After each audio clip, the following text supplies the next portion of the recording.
Kaikuren ustez, ekoizpen arduratsua da gure abeltzain guztiei, handiei naiz txikiei, laguntza bera ematea. Kaiku kilometro zero, ekoizpen arduratsuko esnea.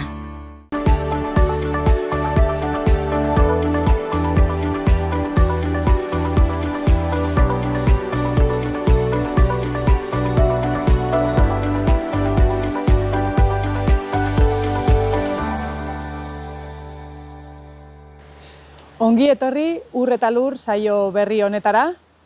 Gaurko hontan, Aitor Bazterrika Baztango udaleko basozainarekin elkartuko gara, baita Josu Sarobe Nafar Gobernuko albaitariarekin ere, eta saioa bukatzeko Jokin Ramirez abeltzainarekin elkartuko gara. Ea zer duten kontatzeko gaurko honetan.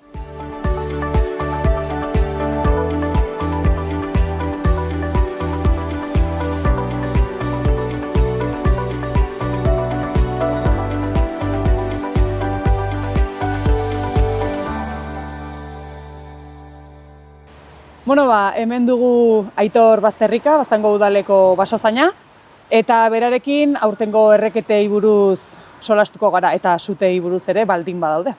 Egunon Aitor, zer moduz? Ongi eta zuek? Ongi. Bueno, erran bezala, erreketei buruz solas eginen dugu, badakit duela gutxi bukatu dela erreketen garaia edo, bai. Eta balorazioa egin berri duzuela, ez? Ados, bai. Bai, eta zer moduz joan da, aurtengo... Bueno, idurizuen hasiera batean ez ginula erretzeko aukerek izanen, urtarrila, otsaila nahiko eziak izan zirelako, uri bastante egin zuen, baina gero izan ginuen lehenbiziko aukera martxoan, hori intzizkigun eguraldi bikain batzuk, eta bi tandatan bezala izan da aurtengo denboraldia, baina batipat martxoan izan dire erreketa gehienak, apirilean ere bai, eta orai ezetasuna dena berdatu da, eta ez dut uste zuik izin denik, bederen baimendutakoak ez zintugu egin epeak itu zaigulako. Bai, ez, apirilean bukatzen zen baimendutakoak egiteko epea, ez? Hoxe. Eta hor, balorazio bilera egin zenuten, eta ze... Bai, bera, Bertizko partzuergoan elkartu ginen, ingurumen departamentuko teknikaria, ingurumen departamentuko mendizainak, suhiltzaileen arduraduna, PRIF taldea, gero udaletako basozainak ere bai Lau Herrietako basozaina eta gu Baztango udaleko ordezkari bezala. Eta egin nuen denboraldi bukaerako balorazio bilera, hor bakoitzak bota zuen bere, hobetu beharreko zenbait afera, aipatu beharreko bertze afera batzuk ere bai, denboraldian zehar gertatutakoak, baina balorazio orokorren oso positiboa izan zen, batez ere ikusita denboraldia nola ganden, eta nola erantzun zaion ere sutei, ez? Helikopteroakin izan dako, sutetan helikopteroak egindako lana, gora ipatu zen. Guk Baztanen egiarran hemen izan ginen sute haitz susi bat, hortzirere batez, Santa Barbarako magala erretzen ari zen, aspaldi landatutako arizti batei buruz ari gara, eta suak kriston indarratzuen hor zagon otea bizi-bizi erretzen aizelako, eta helikopteroak ordu terdi zitzeli zuen. Orden, hoi udal bezala bai hori ipatu genuela, eskerrak eman genizkien, hor koordinatzaile lanetan ibili ziren departamentuai eta suhiltzailei ere bai, eta, nahi bali mautzu hasiko ala, pixket datuek, baitugun datuek, bildutugu datu batzuk Baztanen, sutetan izan dira 40 sute, baimenik gabekoak, dira hauek. Aipagarriena erran dut, gero badaude, behartzuneko kasuen adibidez, 70 hektarea errez direla baimenik gabe, nik uste baimenakin egiteko modukoak zirela, baina hektarea kopuru handia denez, aipatu dezakegu. Irutako horrekan ere izan dire sute haunitz baimenik gabekoak, nahiz eta gehienak izan diren baimenakin. Eta hori izan da pixket alderdioztatik 254 hektarea erre dire, baimenik gabe. Eta gero, baimenakin erre dire gainerakoak. EPRIFekin ditugu 6 erreketa, 155 hektarea erreketu aurten EPRIFekin. Hauekin iten ditugun erreketak dire arriskua duten erreketa horiek. Ez dugu zorionez aurten eskapeik izan. Beraz, konten gaude, alderdioztatik. Eta gero, baitugu gutxienez 58 erreketa abeltzainek bere kabuz egin dituztenak. Batzui bai guk eman digula materiala udaletxetik, erreketak egiteko uzten dizkigu pala batzuk, antortxak, motxilak, uzten dire pixket urekin eta sue zaintzen laguntzeko. Eta hori ere, dudik gabe aipatzeko modukoa da, ez? Abeltzainek beraiek bere kabuz erretuzte 303 hektarea gutxienez. Denetara 703 hektarea arre dira urten, nik uste hori zenbaki arras interesgarria dela. Urtero lako erreketak egiten bali maitugu, saiestuko dugu sute handi bat baztanen. Hau da, erreketaetako gehienak dire larreak hobetzeko, baina bertze batzuk dire estrategikoak. Eta estrategikoak dire, larroko kasuan bezala, egin nuela, nahi zorritzen zenbatek ere ziren, 43 hektarea uste dut zirela. Hor, larro zatitzen duen bi bidetarte bat erre dugu, nolabait ere, sute bat sortuko balitz, ez erretzeko 150 hektarea. Horregatik diot, estrategikoak diren zenbait erreketa. Eta idea da, pixket, hola segitzea, ez? Baitugu ja herri batzuk, direnak bere izenean erreketak eskatzen eta auzolanean erreketak eginez, ja urte batzuk badamazkite eta hartu dute dinamika bat, eta beraien artean hartzen dute erre beharreko lekuen ordena, ez? Zeinek duten lehentasuna, aurten diteko, helduen urtean diteko, eta hori pixket, heldu urteei buruz ere jarri dezakegun helburuetako bat. Bertze alde batetik, ikusi dugu 3. mailako erreketetan eskatzaileen parte hartzerik ez dela izan, egia da guk erreketa hauek egiten ditugula alde zaitzinean enpresak planteatzen duen plangintza batei lotuta, plangintza hori ingurumen departamentuko teknikariei bidaltzen zaio eta horiek onartzen dute beti ere suhiltzaileen onespenarekin, suhiltzaileak ematen dute bere babesa erreketa horretan eta eskapatzen bali da beraiek arduratzen dire su hori itzaltzeaz. Erreketa horietan, ordu ugari lanean egon behar izaten dugu eta batzutan sentitu dugu abeltzainen falta, ez? Abeltzainen beharra. Zeratik, abeltzainek egun horietan batez ere denboraldi hasieran izaten dituzte bertze lehentasun batzuk, direla pizek eta ongarriek belaietara bota eta holako gauzak egiteko, eta hori bai aipatu zela urtengo bileran, lehen urteei behire behar bada, beraien laguntza ongi etorri izango zela. Batez ere kanpaina hasiera hortan, ez? Bai. Eta horren, aipatu duzu, maila desberdinetako erreketak daudela. Kontatu maila bakoitzaren ezaugarria edo zein den? Mailak bereizten ditu nolabait ere arriskoaren arabera, eremuaren arabera, aldaparen arabera, eskapatuta zer erretzen alduen horren arabera, badago halako kuadrante bat bezala. Hoi basozainek betetzen dute. Eta betetzen dutenean, horren ematen dieten emaitzaren arabera zenbaki bat atratzen da. Zenbaki orduan eta altuago, orduan eta arrisku gehiago da, logikoki, bai? Orduan, erreketak dire, lehenbiziko mailakoak, hau da, nahi duzun moduan erreta ere hortik eskapatu ezinen erreketa bat, edo eskapatuta ere kalte txikiak eragingo zituen erreketa izango zen, bat zenbakikoa, horiek gehienak dire txikiak. Bigarren mailako erreketak izaten dire, nonbait ere konplexu gehiago baduten erreketa hauek, hau da, eskapatzen bat zaigu, guk erre nahi duguna baino erre gehiago erre dezakeguna, zakitun gilortu esplikatu nahi zen. Eta 3. mailako erreketak izango ziren, arriskoa dutenak, nonbait gero erantzunkizuna sortu al dezaketen erreketa horiek. Hau da, nik suman hemen eskapatzen zait, eta errediot iskindeia batei, bertze batei landaketa bat errediot, edo baten baserria arriskoan jarri dut. Erreketa horiek 3. mailakoak dira, beraz, eskatzaileak ez du bere kabuz iten ahal. Hau da, erreketa horiek plan baten barnean EPRIFek antolatzen ditu, nola garatu behar diren, eta hortik aitzinet, plangintza hori, aiztuan aipatu dugun bezala, iten da. Gero, denboraldi hasten denean, ikusten dugu batutan erreketa bakoitzak ze haize izango luken aldekoa, edo ez kontrakoa. Zati, batzutan zuk baduzu eutxi beharra sua leku batean, baina haizea kontra egiten bali batzu horrek arriskuan batzen du zu hori eskapateko zaitzula. Orduan, aste hortan zehar, egoten gara, eguraldi iragarpena aztertuta, lehentasuna ematen diogu erreketei. Hau da, dudik gabe, aitzinik urtean erregabe gelditu diren erreketa horiek baute lehentasuna urtero, baina gero urtean zehar eskatu diren horiek, haizearen arabera aprobetxatzen dugu arrisku gutiago egiteko.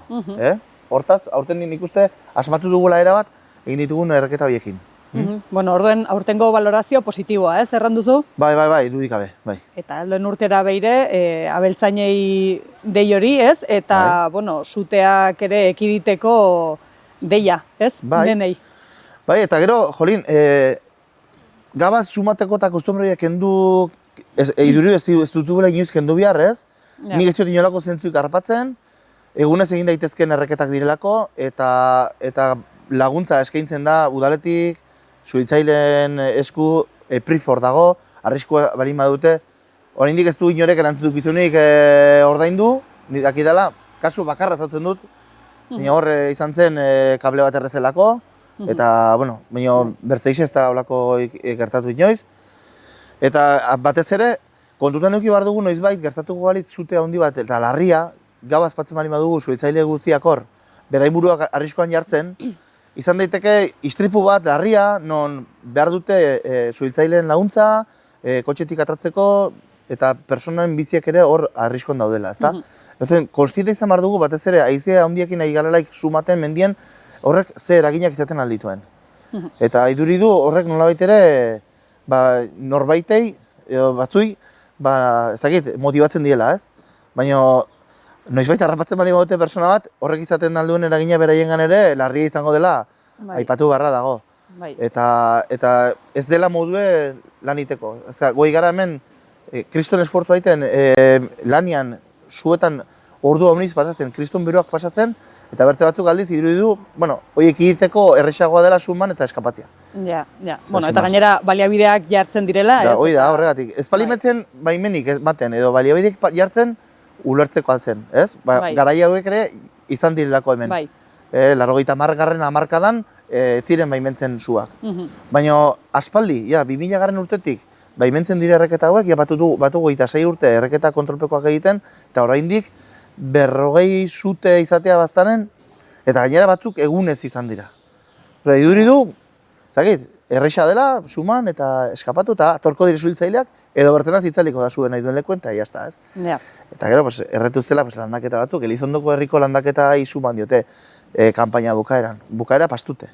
Maiatzaren 2 gabean, mantzioten zu, eta erredaktare bat eta piko, bueno, arizti bat zen, arizteak bakigu, arras mantxo azitzen diren arbolak direla, baina beraien espazioa behar dute, eta beraien zaborrez inguretuek ariztiak iten dire, pazientzia behar da.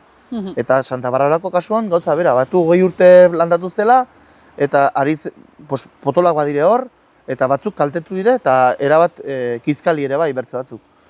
Horren, ezakit zer nahi dugun lortu, horrekin, ez? Batzaren badago eremu pila bat, erre dezakeguna, aurten erre dugu, zazpirun eta ere kristola nahi da, horren nik gonbidapena hemendik luzatzen dut, segitzeko pixke moduntan lanean. Bale, bueno, gonbidapen horrekin bukatuko dugu, mi esker Aitor, eta ea hurrengo urtean balorazioa oraindik eta positibo. Jala. Mi esker. Bale, bai. Kaikuren ustez, behiak gure larreetako belarrez elikatzea da ekoizpen arduratsua, eta horrela gure ingurua ezagutzen dugun moduan zaintzea. Esnea egunero jasotzea freskotasunari eusteko, eta abeltzain guztiei laguntza bera ematea. Horregatik, kalitate handia eta zaporea du Kaiku esneak. Kaiku kilometro zero, ekoizpen arduratsuko esnea. Bueno, oraingoan Josu Saroberekin elkartu gara, Nafar gobernuko albaitaria bera, eta azken aldian zoritxarrez, haunitz aitu dugun bi gaitzei buruz solas egingo dugu. Egunon, Josu, zer moduz? Bai, egunon, hemen, ongi. Bueno, erran bezala, bi gaitzei buruz solastuko dugu, dermatosia eta mingain urdina. Iduritzen bazaizu, dermatosiari buruz solasten hasiko gara, ez? Zer da gaitz hori? Bueno, batez ere bi gaitzak dute harremana, guain neguen pixka geldik egondu dire, batez ere kanpoko mamurroen gatikan edatzen direlako. Orduan joanen urtean izan duzen lehenbiziko aldia sartu zela dermatosis hemen ingurunten, Frantzia konkretak eta gero ondotik Hueskan ere bai, eta karo, hori da oso garrantzitsua den eritasun bat listaan da sartuta dagona, eta batez ere edatzen da kanpoko mamurroengatik, igual ezpata, mandulik, moskitok edozein gauzengatik, eta baita ere kontaktuengatik. Orduan, karo, eragina handia izaten du, batez ere sartzen balin bada kuadra batean. Eta kuadra hori ez balin badago txertatuta, hil behar dire behi guziek. Orduan jende izitu zen haunitz, kuadra batzuk ustu ziren, Katalunian, Huescan, Frantzian ere bai, eta orduan hemen hasi ginen ja neguen urtarrilean dena txertatzen. Hola, sartzen balimatzen orain, primaveran, denbora onarekin, mamurruk lanean hasten direlaik, erteko bezala, pizten direlaik, pues a ber, ez edatzeko unet. Orduan ja txertatutugu denak, ja zonauntakoak, eta orain esperon gaude, a ber ze pasten den, orain denbora ona hastekin. Beraz, neguan lasai xamar egoteko aukera izan duzu zentzu hortan. Hoixen, bai, pues, edatzen dire batez ere pues, beroarekin, orain neguan lasai egondu gara, izan du dire azkeneko kasu bat espero ez ginuna Huescakoa, hori hurbildu da, eta horrek obligatu daku Nafarro osoa txertatzera. Hasieran txertatu ginen bakarrikan iparraldia, eta orain ja txertatzen nahi garaia Nafarro osoa. Horre gero bere eraginak izaten txu, pues, hazien da mugitzeko eta gauza horien dako. Orduan, hasiera batean Nafarro iparraldea intzela duzu, eta orain hegoalderako kanpaina egiten aizate, edo nola dago txertaketa momentu honetan? Bai, ari gara hori egiten, orain maiatzen akitu beharko da Riberakoa, hori albaitero pribadok indute, arras azkar eta arras ongi indute dena, eta hemen hasi ginen urtarrilean, eta akitu ginen otsailean 28. Orain Huescako kaso hori atera denez, pues orduan egin dugu Nafarro osoa. Orduan hori akituko da maiatzen ondarrean, bino hala ere segitu behar dugu txertatzen irailaren hasiera arte. Osea, edo zein hazien da bere adina betetzen duelaik edo kanpotik etortzen bada, segitu behar dugu txertatzen. Txertu hau fuertea da, dosis bakarrekoa da, eta bueno, batez ere, pues, animali sartzen bat zaikaina, igual da, pues, sobera ongi ez dagoelakoz, eritasun badulakoz, edo produzione altoen dagoelakoz, orduan abaritzen da gehiago zen, azkenean txertua fuertea da, baina beharrezkoa da. Txertuak berak ere ondorioak ekartzen ditu, ez? Bai, txertua azkenean da, pues, eritasun bera, baina pixket simulatu, ez da egitazkoa. Orduan azkenean, pues, suponitzen dio gorputzari defensa batzuk egitea, eta defensa horiek egiteko sasoi honean egon behar da gorputz horrek. Eta behin txertatuta dagonean, ja, librekin mugitzen da, edo mugitu daiteke, edo badago protokoloren bat oraindik. Bai, oiniken, bueno, ja, txertatu ezkeroz, pastu behar dio, 28 egun, leku garbietara ateratzeko. Pues, más o menos, pues, egutxi gara zondaunten, Nafarroa txertatua dago, Gipuzkoa txertatua dago, Huesca ere bai, Katalunia ere bai, orduan ere muzikinetan, erteko bezala, oinika moitzen alda, pues, txertatu eta segidon. Bino, leku garbietara botatzeko, inberda txertatu eta esperatu 28 egun. Eta adibidez, ganadu feriak ere debekatu ziren bere egunean, orain ferietara mugitu daitezke, ezin dire mugitu?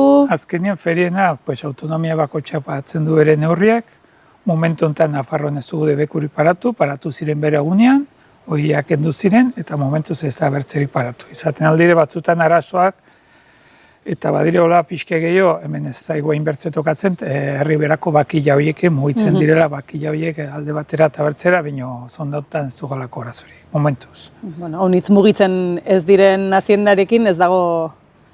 Ni pensatzen dut, momentuz, zondautan orain ez dugu behien dako hazienda, osea, feri txiki dire, eta zonako haziendakin bakarrik, eta ez dalako arazorik, gero ikusiko da udaldera pixket aber zegoeran gaude. Hemen feria handi xamarra edo Pirenaikaren feria izango dugu, ez? Irailean hor ikusi beharko da nola dagoen kontua, ez? Hor ikusi beharko da, erteko bezala, gu eta Gipuzkoanoak zikina gaude erteko bezala, Bizkainuak oinikan garbi daude, orduan ikusi beharko da nola egiten dugu. Ja, denbora hurbildu ala, ez? Oraindik ezin da deus erran. Ez ez dakigulako, ez dugu pentsatu oiniken zer egin. Gainera orain udaberritik aitzin mamurroak martxan hasten dire, ez? Eta... Claro, kaso, por ejemplo, gu pentsatzen dugu, pues, kasu horiek sortu zirenak. Hasian ziren Italia eta Frantziko alde hortan. Gero pastu ziren Kataluniara. Eta gero Kataluniatik torri ziren, eta holako kilometroa iteko, pues, pentsatzen dugu kamion bakarren bat egondu dela tartean. Orduan gauza hau impredizibila dire, eta ezakigu oiniken irail arte ze pastiko den. Eta garraioan adibidez kamionak desinfektatu behar dire, edo orain ez da hori egiteko beharrik? Orain zona honetan ez, eta gero autonomin tartean baino komeni da beti desinfektatzea. Desinfektatu baino gehiago desinfektatzea. Hau haizte erran dugu, mamurretak ipazen, desinfekzionea beti nahi eta nahi ezkoa da, eta gero orduan sartu bat zaio desinfektazionea. Ederki, bueno, eta hau gaitz bat genuen, bertze gaitza ere ez da urrun ibiltzen, ez? Mingain urdinarena. Bai, pues hau ja zautzen ginen lehenagotik, beti izan du, bueno, beti, 2008 uste dut izan du ginula lehenbiziko fokoa, eta izan arrantzuen, pues ja zautzen ginen, eta jo du fuertego edo suabexo lodora. Gertatzen ezena da, estatu mailan, karo, mingain urdinekin badire serotipo diferentiak. Hemen tokatzen zaiguna zen bata, laua eta 8. Eta gero joan den urtin, edo intzinekoan sartu zen 3. serotipoa. Serotipo bakoitzak nahiz eta eritasun bera izan, bakoitzendako txerto diferentea erabili behar da.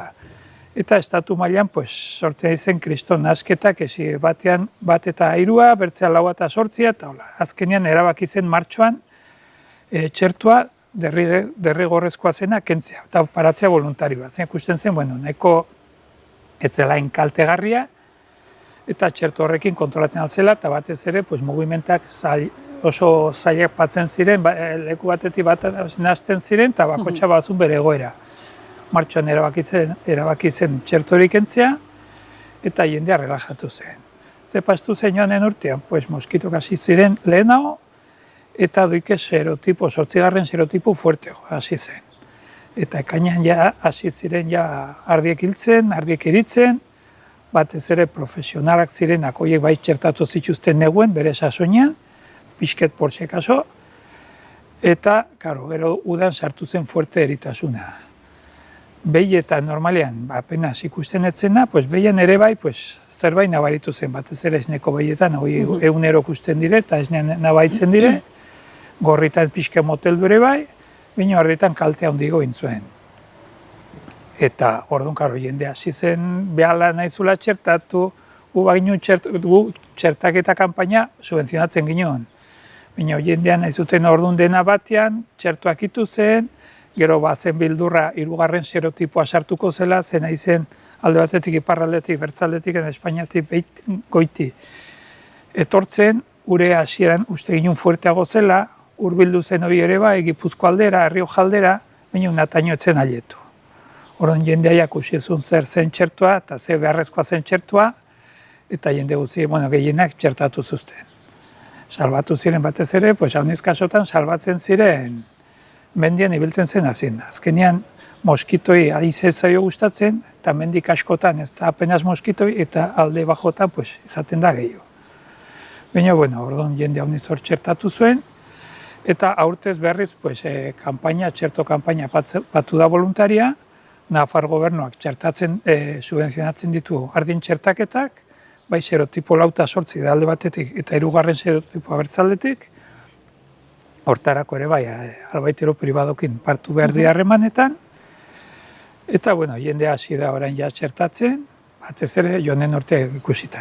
Bai, zoritxarreko kanpaina edo kontzientziazio kanpaina bat bezalakoa izan da, ez? Hombre, bai, txertua, jendea, ez du justako, ez dut tal, beti txertua badu bere lana, badu bere pixket ondurete, baina, karo, ez palin bada birusa pasatzen ez da jospazten, baina tokatzen bazaizu birusa, orduko, egun barzara prest.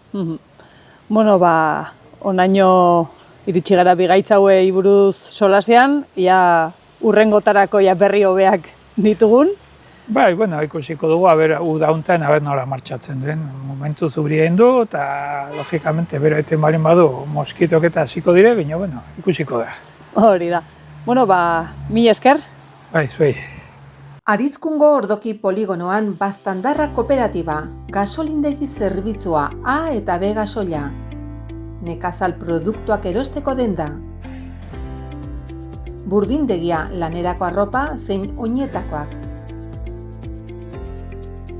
Erramientak, konserbak, ardoa, gasna. Animaliendako botikak.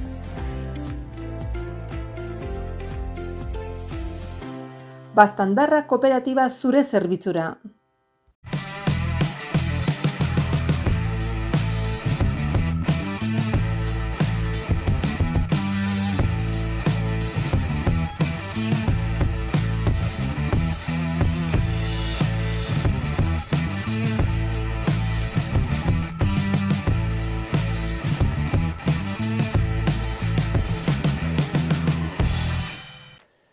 eta erran bezala, orai Jokin Ramirezekin elkartuko gara, bera abeltzaina da, eta Pirenaika behiekin ibiltzen da. Egunon, Jokin, zer moduz? Egunon, ongita zuek. Pirenaika arrazarekin ibiltzen zara, eta Aspinako kide ere bazara, ez? Izan nintzen kide.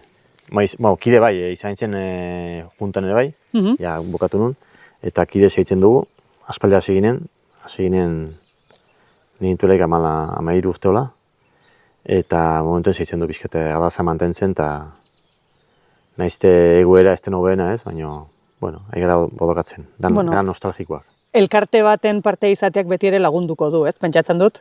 Bai, laguntzen atzu gehien bat, nahizu pixketi bai seminatu ere bai, ez? Nahizte hau nitzaldiz pixkete, igual, Pireneikoan gaudena gara pixket magnetikoak. Eta batzune dute behi tipo bat, bezatzu beze tipo bat. Edamadara bai, Nafarroan orografia ikusita, igual, behi, bastango gultzamako behi handi betek, igual, Iruña inguruen ero Zangoza alde hortan da igual biazkoa behiti bixakoa ez. Eta hortaz, elkartiak aidelan egiten, izateko zezenak oaziek moldatzeko toki guzitara ez. Toki bakotxan izateko bere... Azki, limusinan edo blondan, ez dute gauzi berezen ez, hau behitzote aragi produzioa eta kiloak ez, baina Pireneikoan pixkete Nafarroako egoera guzti, situazio guzti behetzen dira.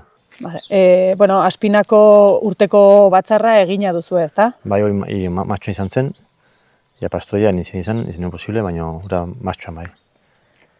Eta gero bai hemen digoiti izango du lehiaketak, gandu urtea nintzen emizigualdia hori Iruñen, autentika izenakin, eta pixka Nafarroako adaza guziek ez, nola behikien, nola etxerdian, aldiak eta behodak. Eta hor zuk ere parte hartzen duzu? Ez, gandurtean nintzen gan. Aurten akaso ez da egite kosko du egoera eta uda nola basten dugun. Eta hori izan nahi bai lehiaketa pixket behiena, Pireneikoaina, behodak ere bai. Eta gero izango zen Elizondokoa irailekoa, izango zen irailean 26 eta 27. Hor antolakuntzan ere egoten zara, ez? Bai, pixket. Segitzen duzu? Bai, gauza hondik ez, baina alden guzien. Eta hori izango zen enkante nazionala, ez? Lehenik enkantea, tozen dire konaspikoak. Azkenean konaspi da estatu mailan dauden Pireneiko adazak. Pireneiko asoziazioa, baina bakotxak Iruñen, Madrilen bodokatzeko laguntzak ez dakuten hola zen, egin zen dena bat. Hori de konaspi. Eta konaspin badaude zezenak, zezen gaztiak biltzen dienak etxetan. Egoten die Sabaizan, han egoten die 16-17 lete gaztio, eta obere eskunak behesten die enkanterako. Bi oberenak, bi adradak aten dia berekine, azietarako, eta bezainako enkanterako. Eta baka ematez bada ongi lokesa ure itxera ez. Eta hori izango da Elizondon enkantea eta lehiaketa. Eta lehiaketa horretan atal bat baino gehiago izaten dire ez? Bai, izango dien irustidien behatzi ama dire behietan, behita amigak, eta 3 zezen. Denetara 12 ama 3, hortxe. Urte bat aldatzen da igual, patzen da igual atal bat igual, tartiotan batzuk, bada oska hundi ez, igual, segetik zozitik ama bire, igual iten da pixket moztute patu ez atal bat. Azkenean pixkete bai sarik banatzeko ere bai, porque azkenean azinta honiz heldu de. Naizte atala honiz izen, baina azkenean dire 3 sari eta oden pixket banatzeko eta deneiz baiti izateko, geho ilusioekin gateko etxera ez. Bai, denentzako pixket ez, ongi banatzeko. Bai, azkenean atala gehiagoiten da gehien bat odengatik. Naizte gero bat gero sari espezialak ez, igual buru hobena, gero bastan mailan baiten da behi hobena eta zen hobena, pixket azkenean hemengoek pixket exo animetzeko. Eta ez zainako igual genetika kontu, bai. Lako lehiaketak eta erakusketek ez ere lagunduko diote sektoreari pentsatzen dut. Bai, beti pixke laguntzen dut, eta azkenean da eskapagate bat jende ikusteko, eta jende duden da ona sartzeko Pireneikoan ez. Baina, da madere bai, azkenean lehiaketak dira ez dela errealitatea, ez? Die behar zindari hobeenak, ongi prestatuek. Preziski hortako hautatuek, ez? Bai, hortako hautatuek, eta bueno, ez duzu konparatzen aldez, gero egunerokoa. Eta adibidez, lehiaketara eramateko Hazienda nola prestatzen duzu?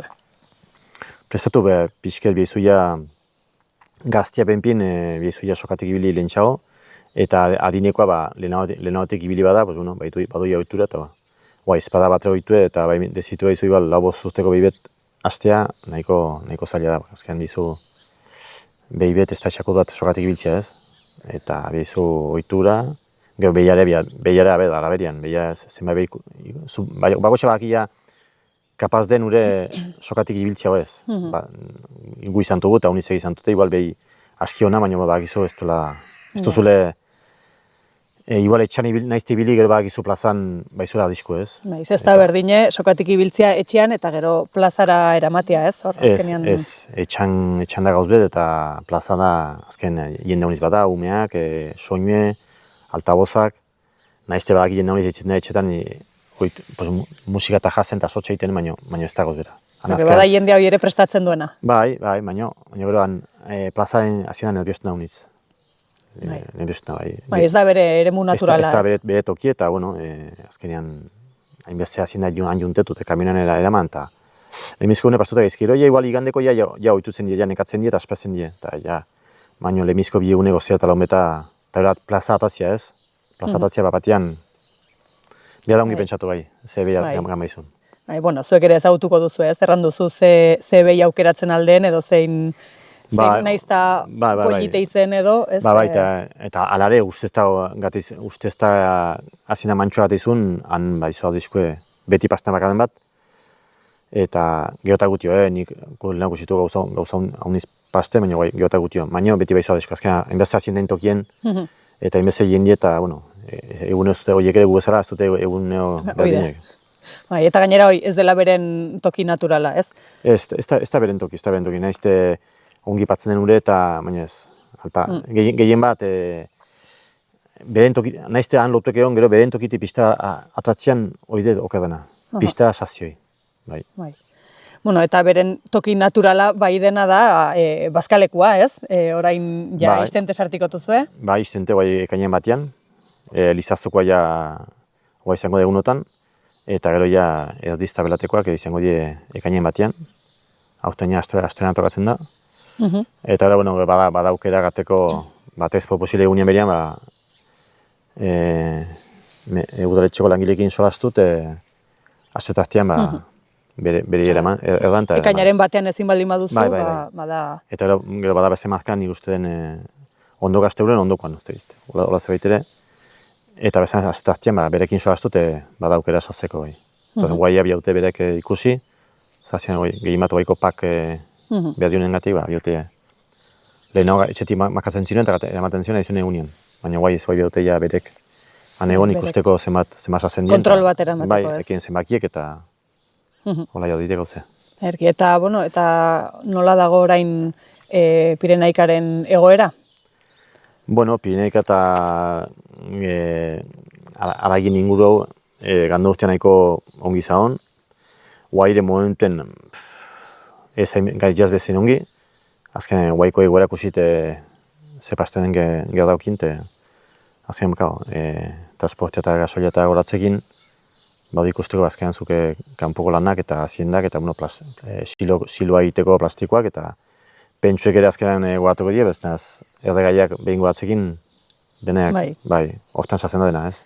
Dena goiti. Dena goiti, eta egitu egin gandu guztian eta bi urte urte heldu zena, lehenengoak ikusite bi urte polite heldu zira eta berdiz beti bada zerbait ere, gauza batengatik ez baldin bada. Azkenean batengatik ez, bat biengatik ez, baina hortan dago egoera bai. Mila esker, onaino gaurko elkarrizketa eta espero dugu hurrengoan egoera hobekiago egotea, Hoxe, abellago dengoan konpondu dien beze... Hoxe, gaitz guziek. Gaitz guziek, hoxe. Mila esker jokin. Bai, zuri, aio gazte.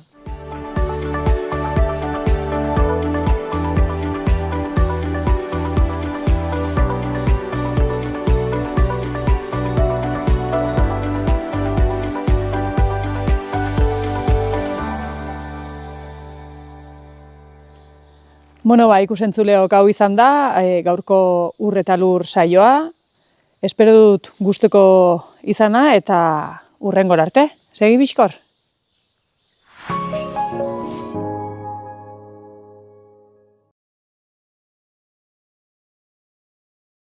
Kaikuren ustez, ekoizpen arduratsua da behiak gure larreetako belarrez elikatzea eta horrela gure ingurunea zaintzea.